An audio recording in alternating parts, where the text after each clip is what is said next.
નર્મદા જિલ્લામાં સાંસદ મનસુખ વસાવાની અધ્યક્ષતામાં કૃષિ કૌશલ્ય વિકાસ તાલીમ કાર્યક્રમ અંતર્ગત પ્રાકૃતિક કૃષિ પરિસંવાદ અને કૃષિ પ્રદર્શન યોજાયું હતું।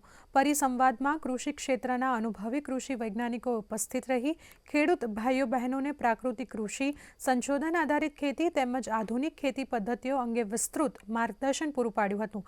સાથે જ પ્રાકૃતિક કૃષિ સાથે જોડાયેલા પ્રગતિશીલ ખેડૂતોએ પોતાના અનુભવો અને સફળ કિસ્સાઓ રજૂ કરી અન્ય ખેડૂતોને પ્રોત્સાહિત કર્યા હતા।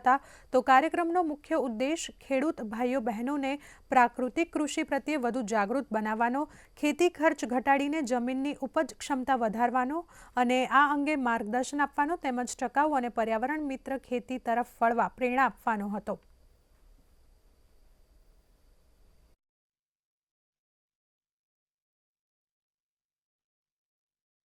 ક્યાંક આપણે વધુ પડતો દવા, વધુ પડતું ખાતર, એના કારણે અનેક પ્રકારની વિકૃતિઓ એમાં ઊભી થઈ છે, જમીન પણ બગડી રહી છે।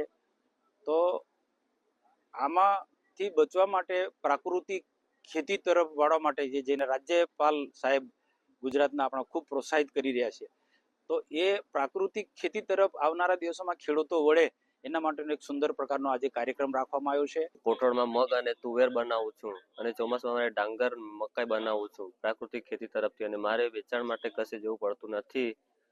એ અત્યારે મારે ખેડૂતો મારા ભાવથી હું ઘરથી વેચાણ કરી શકું છું અને સારો ભાવ મળે છે મને અત્યારે, અને એના ફાયદા એટલા છે કે જીવનનું હેલ્થ અને સ્વાસ્થ્ય જળવાઈ રહે એ માટે પ્રાકૃતિક ખેતી કરવી જરૂરી છે। ખૂબ જ મને ગૌરવ છે કે મને તાલુકા વતી ડ્રોન દીદી બનવાનો મોકો મળ્યો અને હું આજે આત્મનિર્ભર બની છું, અને જ્યારે હું ડ્રોન ચલાવું છું એના થકી મને જે આવક મળે છે, હું મારા પરિવારને મદદરૂપ બનવા સક્ષમ બની છું અને હું પહેલા કરતા અત્યારે હું સારું જીવન જીવું છું।